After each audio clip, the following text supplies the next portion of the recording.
So, what's up mga kaditen? Magandang araw po sa inyong lahat. At ito na yung pag-i-install natin ng ating biniling footrest, rear footrest. So, medyo naantala kasi busy tayo last week. Ang daming gawa. So, dapat ngayon ay may lakad tayo kasi hindi natuloy dahil masama ang panahon kahapon. So, pinagpaliban na lang muna natin. Ngayon, ay wala tayong customer kasi sabi ko alis nga kami kahapon, kaya wala tayong naka-schedule ngayon, walang dadating na customer.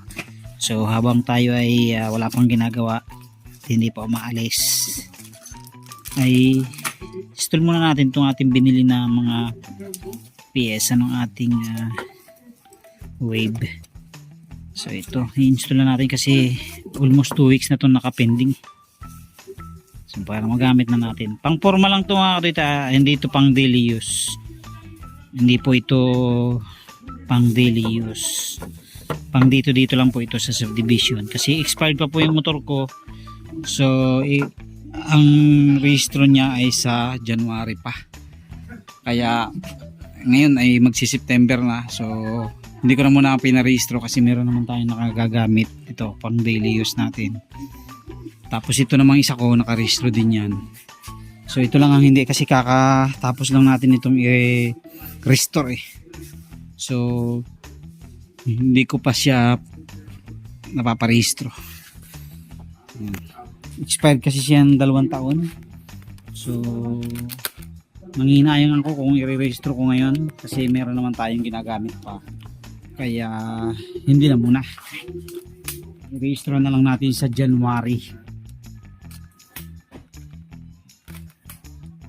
Actually, February pa ang rehistro niyan pero January natin i-rehistro.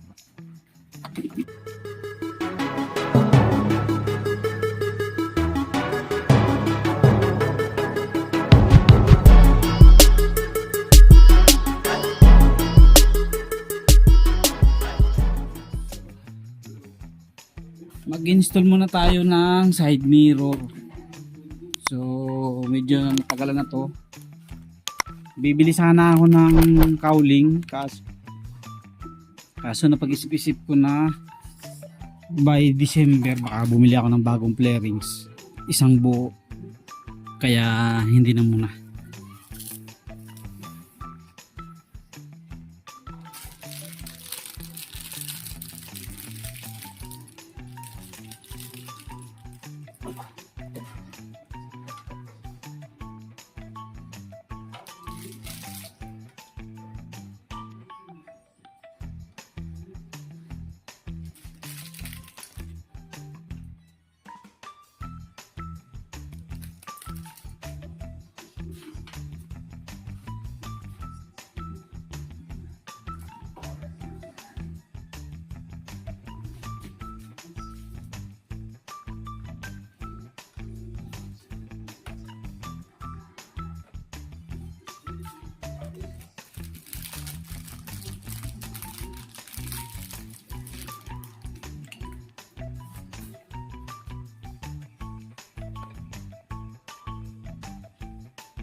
So mag-additional tayo ng 2 extender mga katuwit.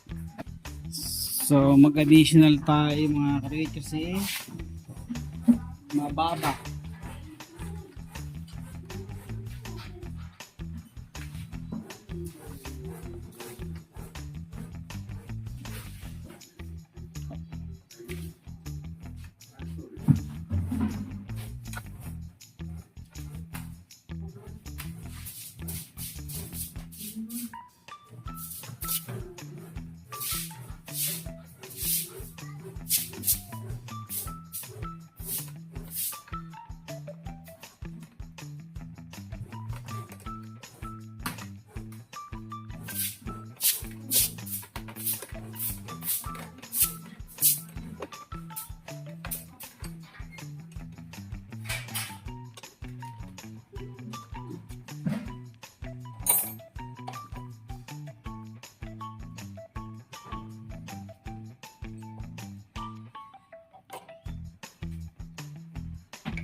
Cute. Ang liit mga kaduit.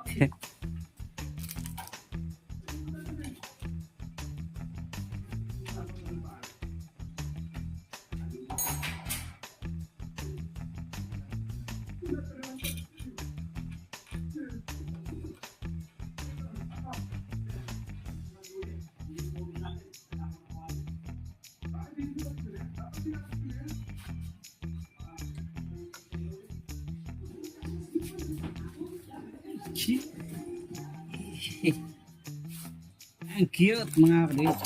Ayos na, nakabit na natin yung dalawang side mirror natin.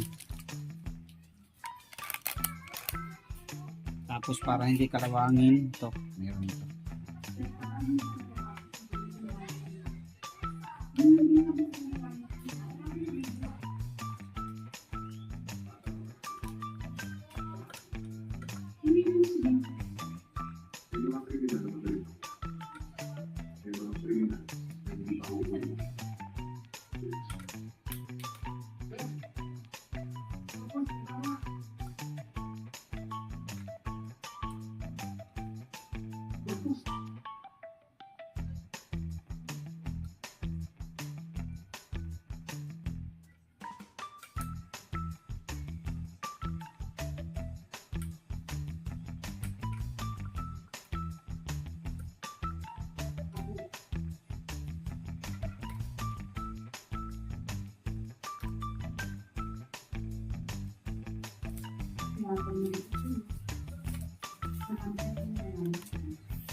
Ang ating cute na side mirror. Okay, oh. Tapos install lang natin yung footrest. So, install lang natin ang footrest.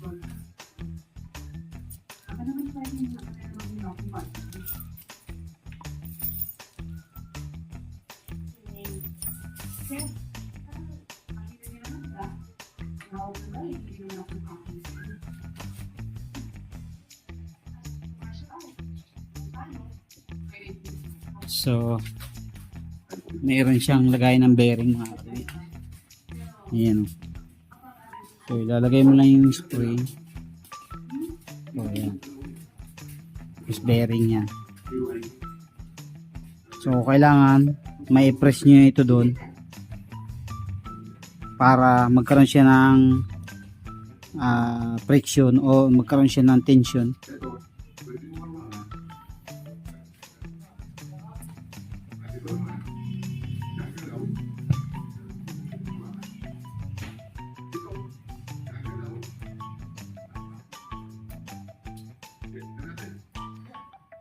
So, kailangan natin ng pang sundot.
Okay. So, ang purpose kasi mga kadoy itong bearing para meron siyang parang maglalak ba.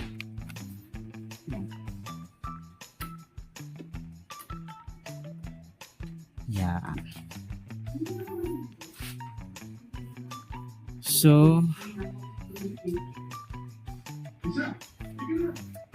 hindi ko na nilagay yung pinaka clip plate kasi masikip.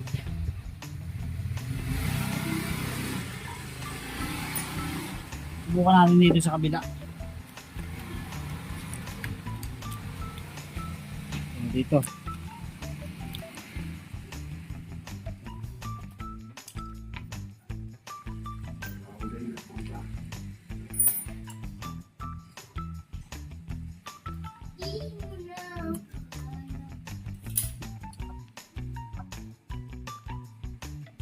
So yan mga kapatid, kaya hindi ko siya nilagay kasi masikip.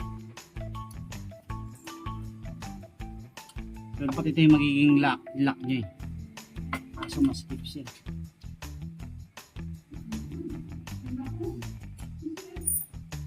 So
dilim.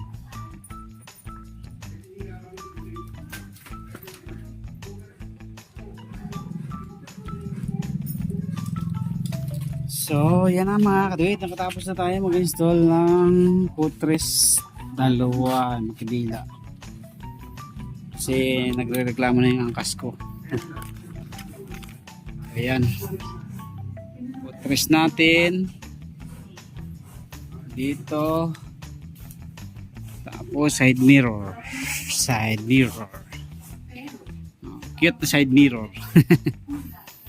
So, yun lang mga kadoy. Thank you very much. Thank you. Mula na.